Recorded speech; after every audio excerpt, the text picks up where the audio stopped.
Bueno, boas tardes a todos e todas.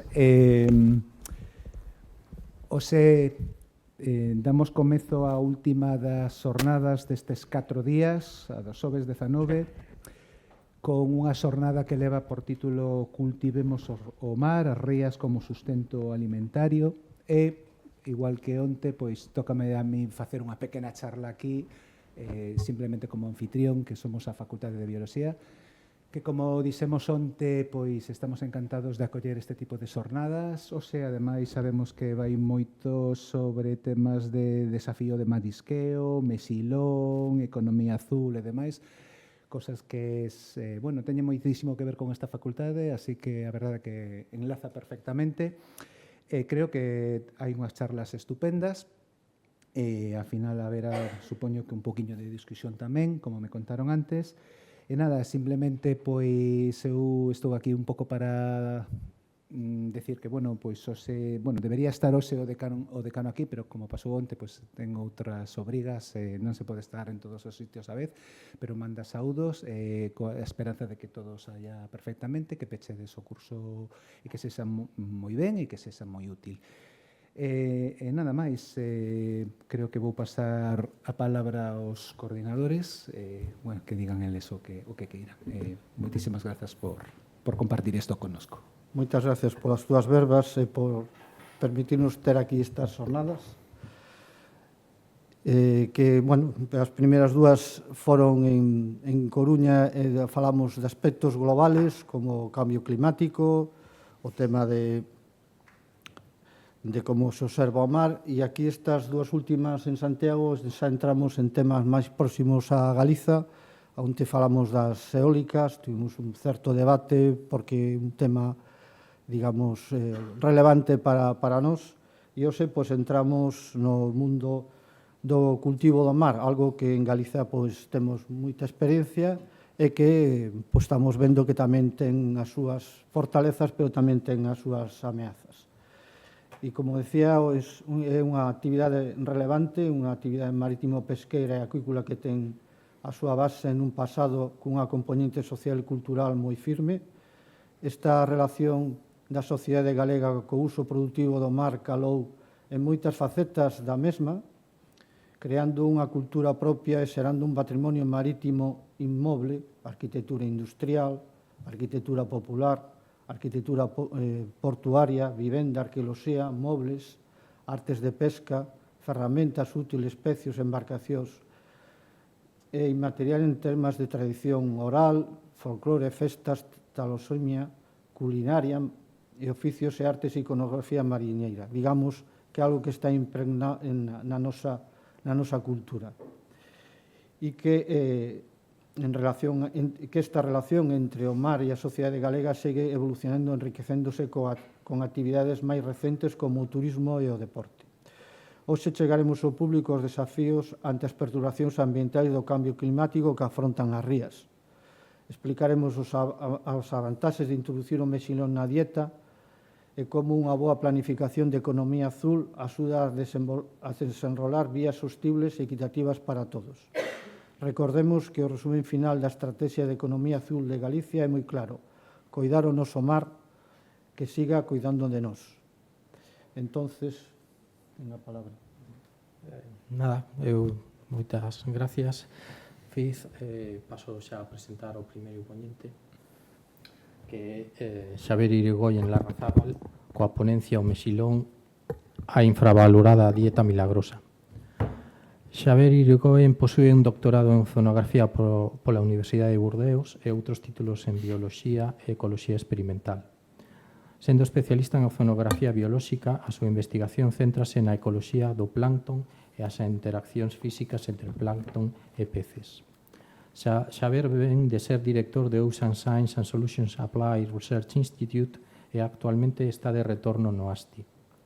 Anteriormente traballou en institucións de renome como o Instituto de Ciencias del Mar do CSIC, o Plymouth Marine Laboratory, o Southampton Oceanography Center e tamén no ASTI.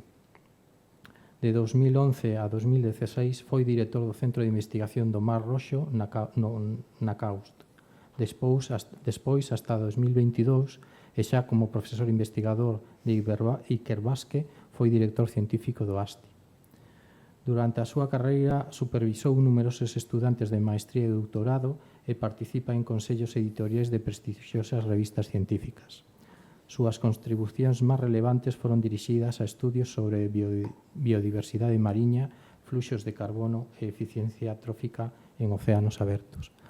Por favor, Xavier, se queres pasar a túa presentación, será un placer escoitarte.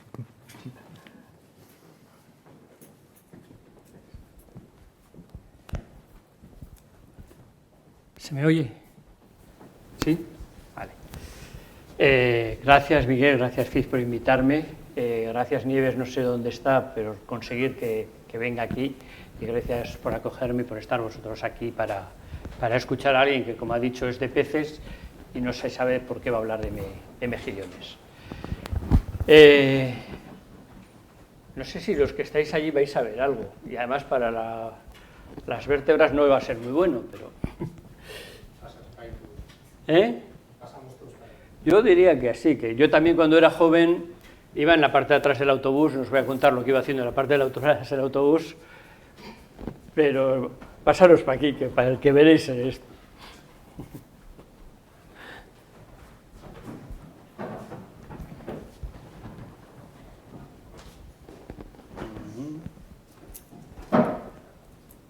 Yep.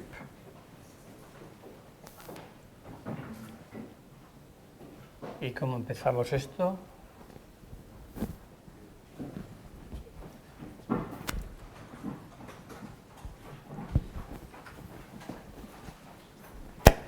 Vale. Para vuestras vértebras no sé, pero para las mías seguro que mejor.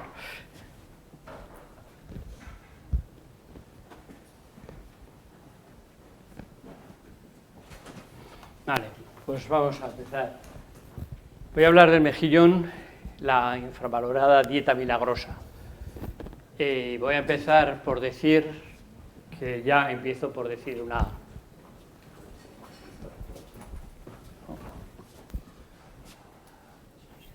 Vale. Empiezo por decir una mentira. Las dietas milagrosas no existen. Así que si alguien está pensando, qué bien, no existen, y no solo no existen, sino que son peligrosas. Comer mucho solo de una cosa no es bueno, porque no hay nada que tenga todo lo que necesitamos. Aparte de ser aburrido, te puede crear problemas de salud y muchas veces de gastos. Así que no me hagáis nada de caso de lo que he dicho al principio, quizás no de lo siguiente, pero las dietas milagrosas no existen. Eso era solo para engancharos lo de la dieta milagrosa. Pero hay estudios, y estos son los resultados de un estudio europeo, de un gran proyecto europeo que se llama SeaWise, en los cuales han estudiado cuáles son los mejores alimentos que vienen del mar para nosotros en términos de salud.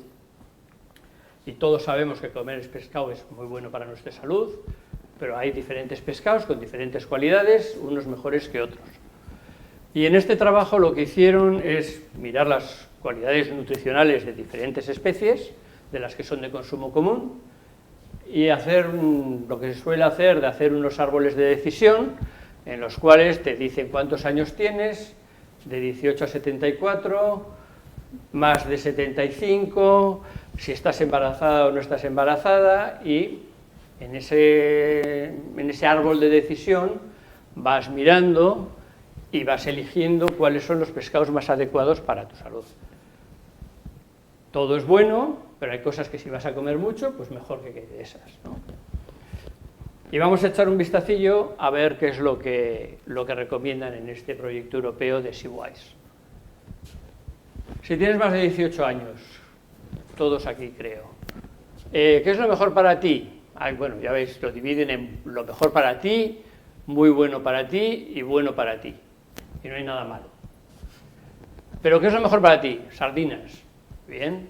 Pescado azul, ya sabemos. Salmonetes. Muy bien, muy rico encima y además muy sano.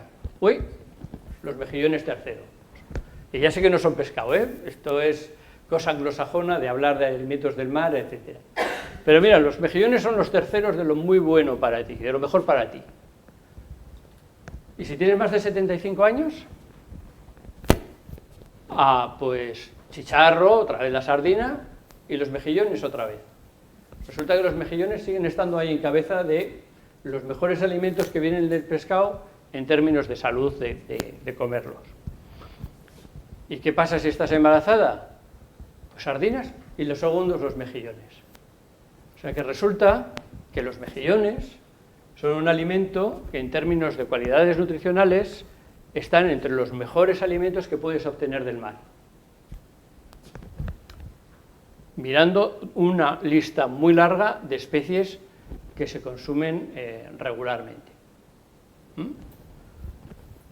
Y bueno, ya con esto creo que podría acabar la charla y deciros que no, ya está demostrado que es un alimento buenísimo y listo. Pero igual hay que pensar en más cosas cuando estamos pensando en si un alimento es bueno o no es bueno. Es bueno para nuestra salud, pero ¿es sostenible? ¿Cuánta agua dulce hace falta para producir ese alimento? ¿Qué precio tiene y la gente puede tener acceso a él? ¿O resulta que es carísimo y la inmensa mayoría de la población no puede usarlo como alimento, con lo cual da igual que sea sano o no sano porque no lo puede comer nadie? El caviar seguro que es muy bueno, pero no se puede consumir en cantidades suficientes. ¿La producción es lo suficientemente estable? ¿Degrada, respeta el medio ambiente lo suficiente como para que no estemos estropeando el terreno, la tierra, el mar que necesitamos para generar ese alimento? Y nutrición, vuelvo a la nutrición anterior, claro, no es solo que tenga proteínas y no sé qué, hay una serie de micronutrientes que necesitamos y necesitamos que alguien nos los dé. Y os pongo un ejemplo rápido. Esto es el aguacate, que se está extendiendo el cultivo un montón. El aguacate también es muy sano, pero el aguacate necesita mucha agua y sol para crecer, más que las frutas normales, con lo cual en las zonas donde se da el cultivo, pues resulta que hay un problema entre generar algo que tiene un precio alto y que es muy buen alimento, pero que consume agua en sitios donde no hay agua.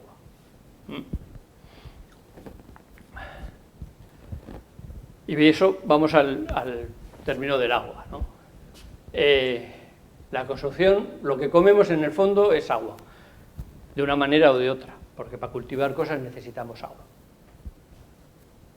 Una dieta de subsistencia necesita 1 metro cúbico por día por persona. De lo que comemos una dieta de subsistencia, mal vivir. Una dieta vegetariana, 2,6 metros cúbicos. Y alguien que vive en los Estados Unidos, 5 metros cúbicos al día de agua, 5.000 litros de agua al día para producir esos alimentos. 1 kilo de grano, 1 kilo de grano, 1,2 metros cúbicos. Y para conseguir 7 kilos de gramo, o sea, 14 metros cúbicos para conseguir 1 kilo de buey. Hay producciones que consumen mucha agua y el agua es en muchos sitios un recurso muy escaso.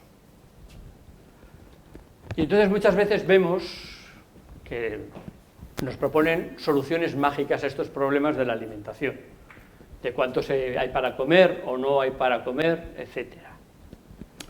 Y aquí os he puesto 2 ejemplos de soluciones mágicas que aparecen de vez en cuando en las noticias, ¿no? Estos son unos tomates que saben a atún, los retratan, no sé qué tal, y es el tunato, y se vende así. Y básicamente necesitas cultivar tomates, hacer un procesado extremo, etcétera, para que se parezca del sabor de un atún. Y te lo venden como que es vegano, pero todo el proceso que ha llevado llegar a ese producto tiene un consumo de agua, energía, etcétera. Y esto es otro que se ve muy a menudo en las noticias, es la carne cultivada. Básicamente eso es, supongo que muchos sois estudiantes de biología, un cultivo celular, no es otra cosa. Cójase células de algo, un cultivo celular, le tratas, le das un poco de suero de buey, no sé qué tal, para que esto, y haces un cultivo de células de carne. Pero esto, por ejemplo, son los resultados de un estudio sobre el uso de tierra para producir alimento y el uso de energía. Y aquí están alimentos que no son los más competitivos, ¿eh? Comparado con el buey, efectivamente, pues no necesita mucha tierra, porque el buey, ya hemos visto anteriormente, es lo peor. Si quieres comparar con algo, es lo que más necesita.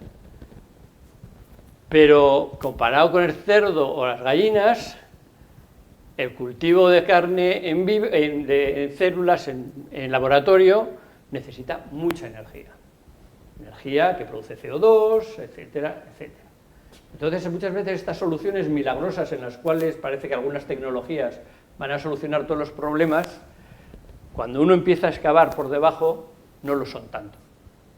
Esa solución, cultivaremos la carne en unos laboratorios, en unas fábricas. Vale, pues uno, necesita mucha energía. Segundo, necesita una tecnología muy avanzada. Tercero, necesita un capital muy importante para empezar esas fábricas, con lo cual esa carne no es accesible. Es un producto de lujo que puede contentar a una población que no quiere consumir animales, pero que tiene suficiente dinero para pagar ese alimento, porque no es un alimento para la población en general. Y hay otras soluciones que vamos viendo que van apareciendo. En esta figura lo que vemos son las capturas de pescado y la acuicultura. Bueno, perdón, toda la producción marina y el aumento aquí en azul de la acuicultura en los últimos años. La acuicultura se está convirtiendo en una fuente de proteínas alternativa que es sana en general, estamos hablando de pescado, etcétera, y que va creciendo, creciendo y creciendo, y cada vez crece más. Y entonces, en muchos sitios, incluso en Europa, hay muchos proyectos europeos y bastante financiación para desarrollar la acuicultura. Pero la acuicultura es un poco como la anterior, hay que excavar un poquito e intentar ver qué hay debajo de la acuicultura. Porque la acuicultura, cuando estamos hablando de comer salmón, que es lo que es la acuicultura que crece, crece y crece, o engordar atunes, o ese tipo de actividades, es como pensar que producir Ferraris va a solucionar el problema de movilidad. No, es un buen negocio, genera dinero, pero no soluciona los problemas de alimentación generales. ¿Por qué? Porque la acuicultura necesita espacio. Bueno, eso no es un problema, hay un conflicto de intereses con muchas otras actividades, pero eso se puede resolver. Pero la acuicultura usa un pienso que o bien es otro pez, anchoveta del Perú convertida en harina, que se usa para alimentar un segundo pez, porque un salmón es un animal carnívoro, o si no, se está cambiando y evolucionando mucho esa acuicultura y se usan piensos en los que usas mucha soja, se le añade, es prácticamente soja para generar ese pienso para que los salmones se alimenten. Ahora la soja requiere tierra y agua, con lo cual estamos usando tierra y agua para hacer crecer un animal marino que no lo necesitaba. Tierra y agua que se podría usar para otras cosas. Y aquí es donde llego a los mejillones, porque los mejillones, aparte de ser muy saludables, tienen una serie de cualidades que a mí me parece que son muy importantes y muy útiles. No necesitan pienso, están en el mar y consumen el fitoplancton que hay. No necesitan agua dulce, no hay que darles un pienso, no hay que cultivarlos en agua dulce, no compiten con nosotros y con otros alimentos por el agua dulce. Tienen un impacto muy bajo, como lo vamos a ver. Las tecnologías que hacen falta para desarrollarlos, el capital que hace falta para empezar cultivos de mejillón, puede ser importante, pero mucho más bajo que el de otras soluciones que se están viendo por ahí. Y bueno, luego hay otros problemas de espacio, conflictos en el espacio, que son ciertos, y hay problemas de enfermedades, etcétera, pero como todo monocultivo. Por ejemplo, términos de acceso, estamos aquí. Estos son mapas de imágenes globales de fitoplancton, de clorofila, por satélite, pero vemos que hay muchas zonas en el mundo con producciones de fitoplancton muy altas, que podrían ser adecuadas para hacer crecer mejillones usando unas tecnologías relativamente sencillas que no necesitan tanto capital para producir una proteína saludable. Y estos son países, porque siempre hablamos de que la población del mundo vamos a ser 11.000 millones y tenemos que alimentarnos todos, etcétera, pero esa población del mundo de 11.000 millones no está creciendo aquí, está creciendo en África y un poquito en Asia. Entonces hay que buscar maneras de alimentar gente que tenga que andar la comida moviéndose por todo el planeta. Y además de eso, el mejillón tiene un impacto muy bajo. Este es un estudio de aquí de investigadores del CSIC de Vigo, en el que hacen una evaluación muy completa del balance de carbono del mejillón. Y son los trabajos más completos que he visto sobre cuál es el balance de carbono real de un producto alimentario. Y estas figuras lo que hacen es resumir esos impactos. Este es el trabajo que os he dicho antes, que es un estudio muy completo de todos los procesos de calcificación, absorción, aumento de la biomasa, etcétera. Y estos son otras comparaciones con otros alimentos. Estos son impacto en términos de energía, en términos de producción de CO2, de fosfatos y de sulfuro. Y estos son los moluscos, aquí. Y veis que es de los más bajos, en términos de nutrientes puede incluso tener un efecto positivo, porque están retirando fitoplancton y nutrientes del sistema, de manera que contribuye a eliminar nutrientes que contribuyen en la eutrofización, y también en términos de azufre. Y por ponerlo en contexto aquí con números con otros animales o con otros productos alimentarios, los mejillones, que es aquí en equivalentes de gases invernaderos por kilogramo de producto, 0,6 están más cerca del tofu, que es básicamente soja, que huevos, salmón, gallinas, cerdo y ahí arriba el buey. Entonces, en términos de impacto para el planeta y en términos de producción, es un alimento que no solo es saludable, pero sino además tiene un impacto muy bajo y que se puede producir en zonas sin tener que hacer grandes inversiones.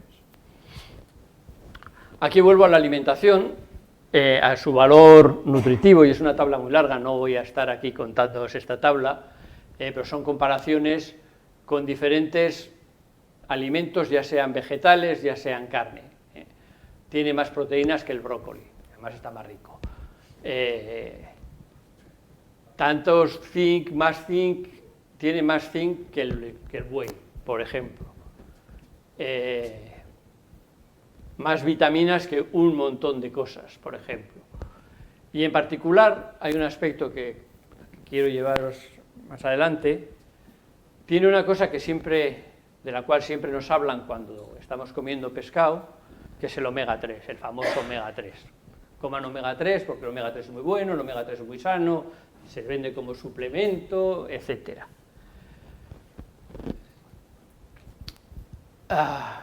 Perdón. Esto aquí me debería salir, vale, esta es aquí.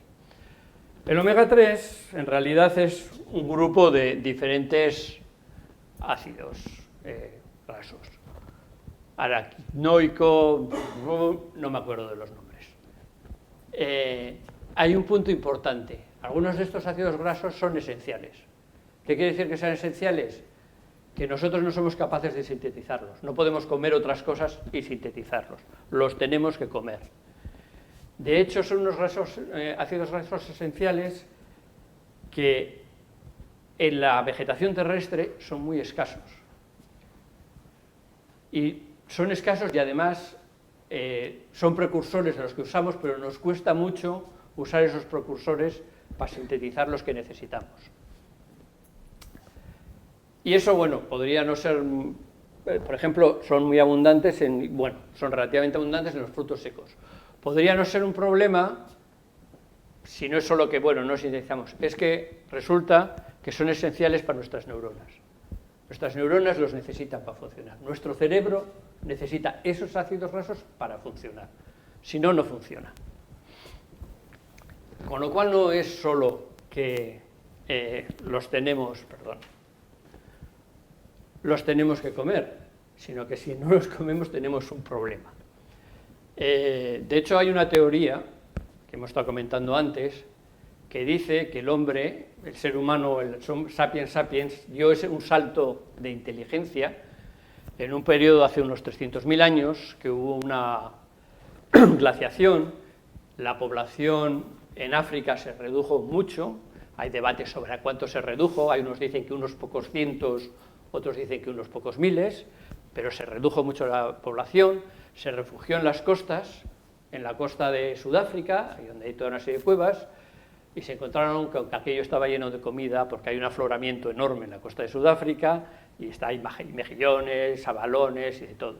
Entonces se pusieron a comer eso, porque era fácil de comer, les proporcionó un montón de este tipo de ácidos grasos esenciales, lo que le permitió al cerebro dar un salto hacia una evolución y ser más inteligente. Es una teoría, no vamos a poder ir a comprobarlo, pero demuestra lo importantes que son esos ácidos grasos para nuestro cerebro. Son tan importantes que aquí, esto es un cálculo de un artículo en el que hicieron una especie de estima, ¿qué pasaría si cogemos Estados Unidos, todo Estados Unidos, y Estados Unidos deja de comerse, todo Estados Unidos se pasa a una dieta vegana? Dejamos de comer huevos, carne, etcétera. Sería un punto porque es el país que más impacto tiene en ese sentido. Y entonces calcularon cuánto se reduciría la producción de CO2, calculan que si todos fueran veganos como un 20%, casi todos los alimentos, o sea, casi todas las cosas que necesitamos, aminoácidos, minerales, etcétera, casi todos no hay problema, se aumenta la superficie de cultivo y conseguimos esos nutrientes que necesitamos, excepto con unos pocos, los que están en gris, con los cuales, aunque aumentáramos la superficie de cultivo, no se podrían obtener. Y entre ellos, ¿cuáles están? Algunas vitaminas y estos ácidos grasos esenciales que necesita nuestro cerebro. Entonces, eso implica que tendríamos que conseguir estos de algún otro sitio, y como los productores, en la base de estos son las microalgas, son los vegetales, las algas acuáticas son los que están produciendo esto en la base, al final necesitamos conseguirlo del mar. Y de hecho, incluso en este momento, la mayoría de lo que conseguimos de esos ácidos grasos esenciales viene del mar de una manera u otra. Porque, por ejemplo, uno de los otras fuentes importantes de esos ácidos grasos esenciales son los huevos, y otras es, por ejemplo, la cañada de los huesos, lo que hay dentro de los huesos, que ahora ya no se come tantos, pero antes sí, se hacía sopas y así. Pero los huevos que comemos, o muchos de los huevos que comemos, están alimentados con un pienso hecho con anchoveta. O sea que al final esos ácidos grasos vienen del mar y acaban en nosotros a través de otros vehículos. Bueno, espero que con eso más o menos os he convencido de que los mejillones son un alimento sano, muy nutritivo y que tiene un impacto muy bajo, con lo cual es un alimento muy interesante para conseguir proteínas. Sin embargo, podemos ver este tipo de gráfico. Como os he dicho antes, Europa está impulsando muchísimo la acuicultura, porque piensan que es una manera de tener autosuficiencia alimentaria, de diversificar las fuentes de alimento, de obtener alimentos del mar, etc.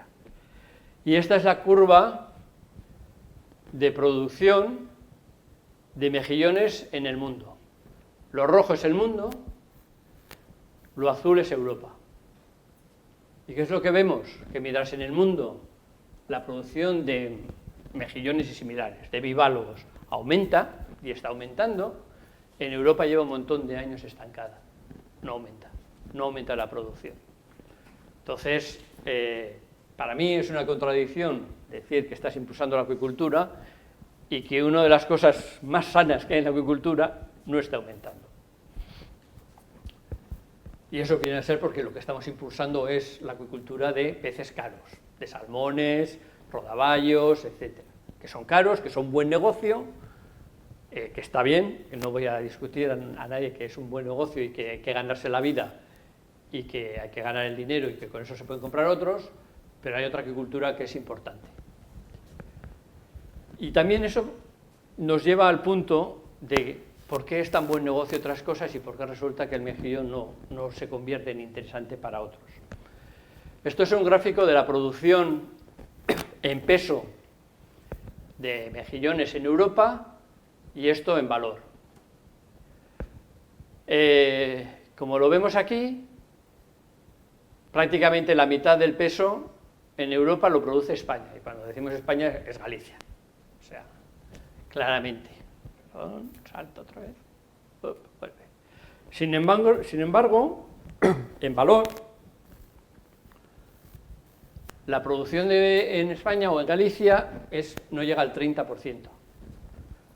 En cambio, la producción en Francia, que es mucho menor, prácticamente en valor alcanza el valor de lo que se vende en España.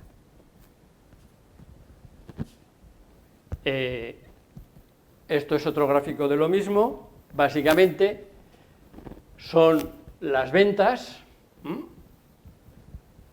y lo que vemos en diferentes años, y lo que veremos es que hay un tipo de mejillón que llaman el boulot en Francia, que se cultiva así, que a pesar de tener muchas menos ventas, tiene mucho más beneficio. Se vende mucho más caro. Antes hemos estado comentando el hecho de que se está intentando en Galicia, me habéis comentado vosotros, que se está intentando producir un mejillón más pequeño que se adapte a esos gustos europeos, a Bélgica, Francia, etcétera, que se vende más caro y que eso también conlleva una serie de problemas porque, si me equivoco me decís, no se le da tiempo de reproducirse tantas veces como antes, ¿no? Pero la razón de intentar hacer eso es esto, es que se vende mucho más caro ese mejillón pequeño que el mejillón grande. Así que viendo un poquito a esto de antes, resulta que tenemos una producción que es un poco, solucionaría los problemas de movilidad, y tenemos dentro de lo mismo unos que por imagen, gustos, capacidad o lo que sea, son mucho más caros y generan mucho más beneficio a los que los están produciendo. Y en alguna manera yo creo que habría que ir un poco de aquí a aquí y buscar maneras de ir en esta dirección. ¿Cómo se puede hacer eso? Mi opinión es que el mejillón gallego necesita un efecto que yo le llamo Beaujolais Nouveau. No sé, ¿cuántos aquí saben lo que es el Beaujolais Nouveau? Bueno, una persona por lo menos. El Beaujolais Nouveau es un vino francés que es del año. No sé si estamos de acuerdo, a mí no me gusta mucho. Y resulta que es un vino que, siendo un vino normalito, han conseguido generar una imagen en la cual todo un montón de gente que está esperando a que llegue el Beaujolais Nouveau se anuncia que viene el Beaujolais Nouveau y se vende mucho más caro porque es el Beaujolais Nouveau. Aunque como vino no es bastante peor que muchos otros, pero más caro. ¿Cómo se podría conseguir eso? Y ahora ya aquí empiezo a divagar y irme por todas partes. Creo que hay que explorar nuevos canales de comercialización. Uno puede ser el que sea más pequeño, etcétera, con sus problemas, pero hay diferentes canales de comercialización que se pueden explorar, que se pueden estudiar. Marcas, Le Moule di Cabanon Magan, etcétera, el Wasabi, Musselbar, hay marcas. Los 10 mejores mejillones, Boules Frites Media, no sé, hay toda una serie de promocionar la imagen del producto que puede beneficiarlo, intentando crearle una imagen de marca al producto. Hay nuevos formatos, maneras de distribución. La vida ha cambiado, cómo vivimos ha cambiado, ya no estamos en la cocina, no estamos ahí todo el tiempo, no tenemos todo el tiempo del mundo para estar cocinando, etcétera. Hay maneras de hacer formatos en los cuales ese producto sea más fácil de consumir y la gente lo pueda usar, suba un poco el precio, pero sigan alimentándose bien con algo que es sano. Y luego ya pasamos a la última parte de lo que he estado hablando, o quiero hablar. Creo que también hay un elemento de la ciencia, yo soy investigador, que puede contribuir a mejorar esa imagen. Desde este ejercicio de explicarlo hasta que hay que aprender de lo que hace la gente por el mundo hoy y lo que hacen las marcas. Todos habéis comido yogures con bifidus activo, y de estas ya hablo antes, pero todo el mundo come yogures con bifidus activo. El bifidus activo no existe. Hay una bacteria que se llama bifidus no sé qué, pero no hay una cosa que sea el bifidus activo. Es una bacteria que está en muchos productos lácteos y le ponen una más. Los beneficios de esa bacteria, algunos están probados, otros muchos no están en absoluto probados. Hay unos estudios in vitro que sí, hay algún estudio clínico sobre el efecto del bifidus en las diarreas bacterianas, y va bien, pero si son víricas no sirve para nada, y otros muchos beneficios, no hay ningún estudio clínico detrás. Y entonces yo creo que hay que intentar apoyar eso. Y aquí ya, como hoy en día, si no se mete inteligencia artificial en las cosas, le pediría a Copilot que haga unos anuncios para el mejillón. Entonces, mejillón plus, sabor del mar, ciencia para tu salud, contiene proteínas, contiene no sé qué, es muy bueno. ¿Sabías que los mejillones son una fuente natural de zinc, selenio, etcétera? O mejillón plus, bueno para ti y mejor para el planeta. Que le demos una vuelta. Esto simplemente es la idea de que son cosas que se pueden promocionar, pero siendo un poco serio, en Galicia, en este momento, hay un proyecto de los más potentes, pues seguro que es el más potente que hay en el Estado y de los más potentes en Europa, para desarrollar el estudio del ecosistema marino, para coordinarse, para impulsar acuicultura, para impulsar otras cosas, que es este proyecto de Ciencias Mariñas Galicia. Esto está en la web de Ciencias Mariñas Galicia. Tiene toda una serie de líneas de trabajo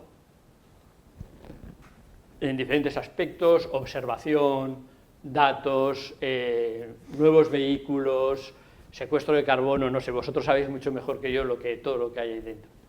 Pero hay una de acuicultura sostenible, inteligente y de precisión, desarrollando un montón de herramientas de diferentes tipos para entender, estudiar y conocer el mejillón. Genómicas, mejorar la producción, diagnóstico, diversificación.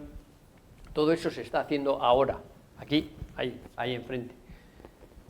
Y yo creo que eso, por eso creo que me invitasteis a esta charla, es porque creo que eso se debe usar para mejorar, para valorizar la imagen, porque de la imagen de algo que se produce así, no, en realidad es un producto también con un montón de investigación y de ciencia detrás. Hay un montón de trabajo, hay un conocimiento enorme sobre él. Esto es simplemente, y aquí ya voy a acabar, artículos que están en esa web que pone mejillón. Todos estos artículos científicos se han hecho hace unos pocos años, en los últimos años, sobre los mejillones. Y esto va desde cuánto tiempo pasan filtrando con la boca abierta hasta el transcriptoma para entender cómo les afecta esto. Está desde la biología más simple hasta la biología molecular más avanzada que uno se pueda imaginar. Las mismas cosas que estamos viendo de transcriptoma, que para cambiar los genes, etcétera, también.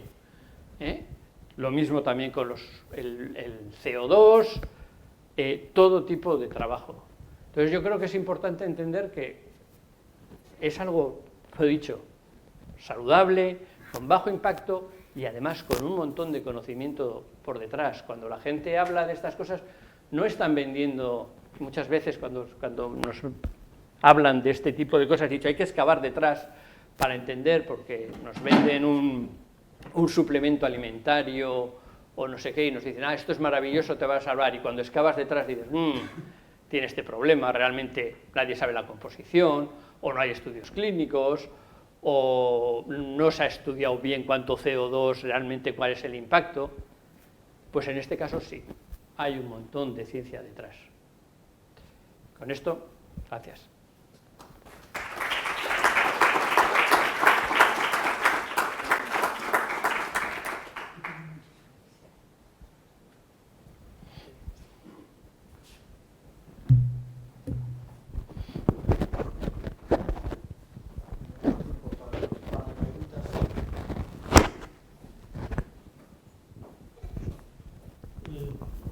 Un problema grave que ten o mexillón, que mételle medo a xente, é a toxina.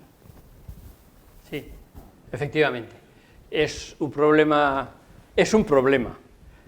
pero también es verdad que será uno de los productos alimentarios más controlados en ese sentido. No hay ningún sitio en el mundo en el cual se vigile tanto el medio ambiente donde se produce el mejillón como en Galicia. Y ese problema de toxinas, en realidad hay muchísimos alimentos que tienen problemas de toxicología y están mucho menos controlados. Problemas de histaminas en atún, hemos visto en noticias de esto, de atunes, bueno, yo hablo de los que conozco más por mi campo, pero atunes que no se han descongelado, que se han descongelado, se han vuelto a congelar, se han vendido y tienen altas concentraciones de histaminas que producen reacciones muy fuertes alérgicas, están ahí. Problemas de salmonelosis en los huevos, están ahí. Hay muchos problemas de toxicidad en los alimentos que son comunes porque cuando producimos una cosa en masa tenemos ese tipo de problemas. Si los produjéramos por separado, si cada gallina estuviera muy lejos de la otra, no habría problemas de salmonelosis. Por eso antes no había problemas de salmonelosis. Entonces sí, efectivamente, las toxinas de las microalgas es un problema, pero está muy controlado en comparación con cualquier otro alimento. Bueno, igual o más que en muchos otros alimentos.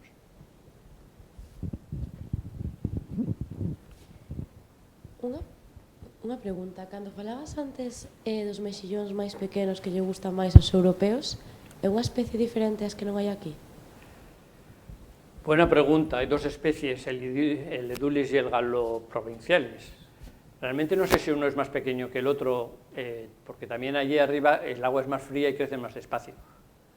Entonces no sé hasta qué punto la diferencia de talla es debida a la especie o al esto.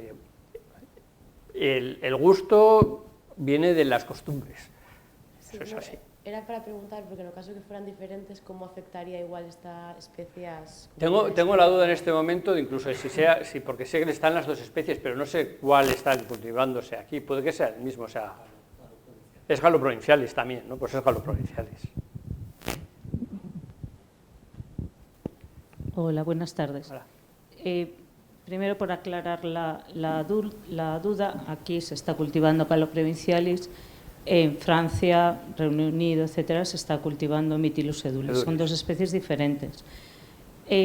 Aquí la talla es simplemente una cuestión de costumbre. De hecho, ahora el problema es que precisamente desde hace unos años, para adaptarse a los gustos europeos en cuanto a tamaño de mejillón, aquí se está sacando el mejillón de las bacteas en una talla más pequeña, de 50 milímetros, cuando hasta hace unos años aquí se extraía entre 70 y 80 milímetros.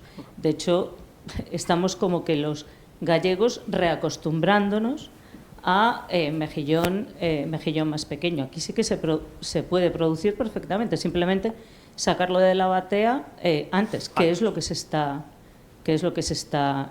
haciendo, con lo cual eso para la producción no es un problema.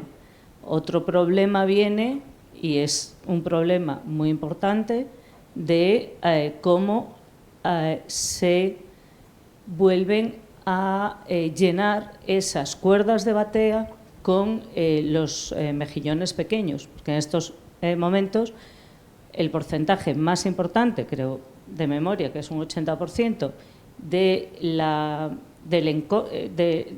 mejillón pequeño que se pone en las cuerdas de batea proviene del medio natural, proviene de las rocas y el resto de cuerdas colectoras.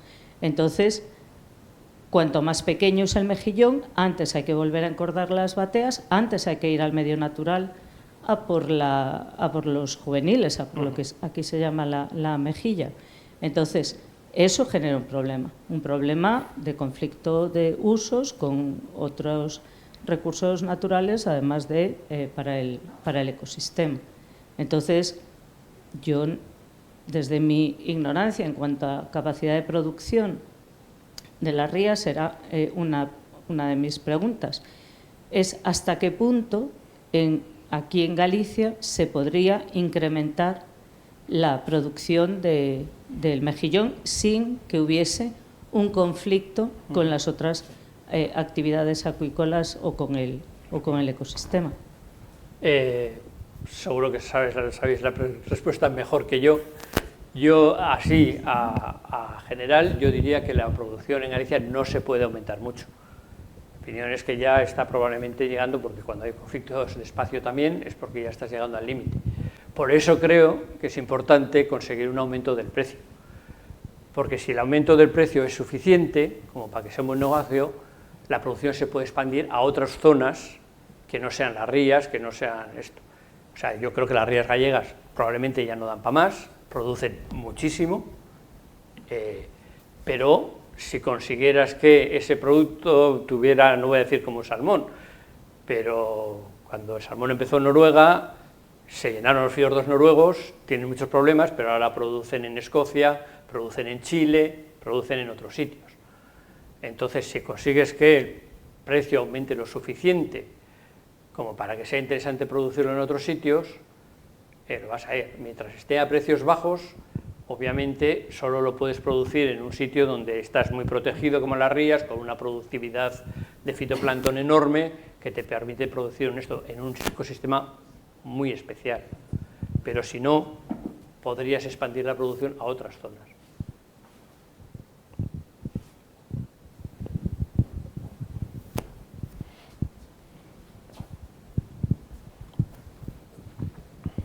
Que me acaba de xurdir co que acabas de decir, pero se subimos o precio do mexillón, entón xa non é como ao principio da charla mencionaches que hai certas especies e que non solamente o seu valor nutricional é importante, sino tamén o aspecto económico. No, efectivamente. Entón, se subimos o precio... Sí. Pero hai un equilibrio entre esas cosas. Quiero decir, el mejillón no va a subir al precio de un salmón o del atún rojo, porque son productos delicatessen. Bueno, el salmón ya igual no, pero el atún rojo es, con unos precios altísimos. Pero tiene que subir lo suficiente para que sea rentable para el productor, porque si no, ya no hay producción. Si estás perdiendo dinero, nadie hace un trabajo para perder dinero y llegar a su casa y no tener esto. Entonces tiene que tener un aumento suficiente para que se convierta en algo que se produce. Sin esto hay un punto de equilibrio. No es que se ponga el mejillón a 20 euros el kilo, pero a los precios que está ahora tampoco es razonable, está mucho más barato que cualquier otro producto pesquero, que no son ni más saludables ni más buenos que él.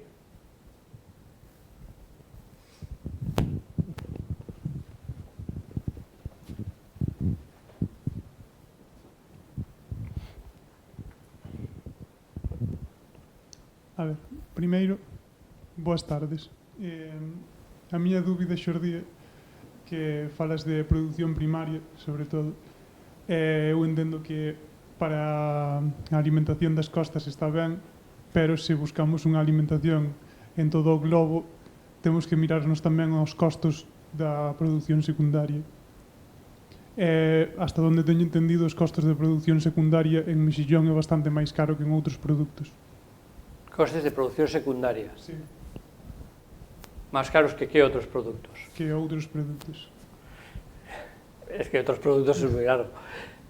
Otros productos como... Outros produtos provenientes do mar.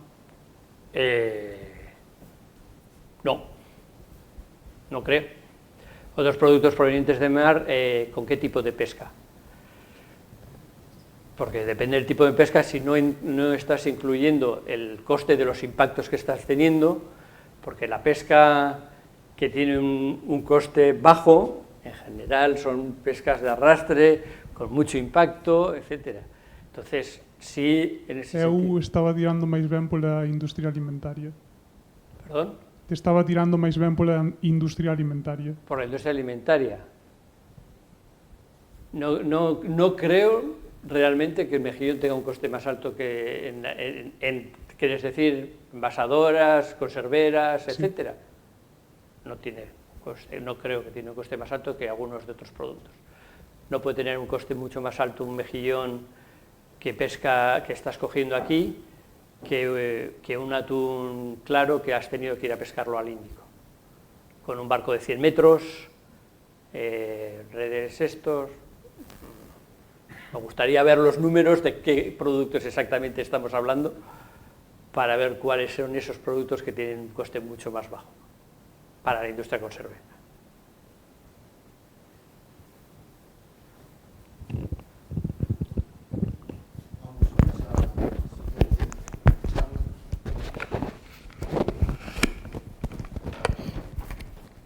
Muchas gracias.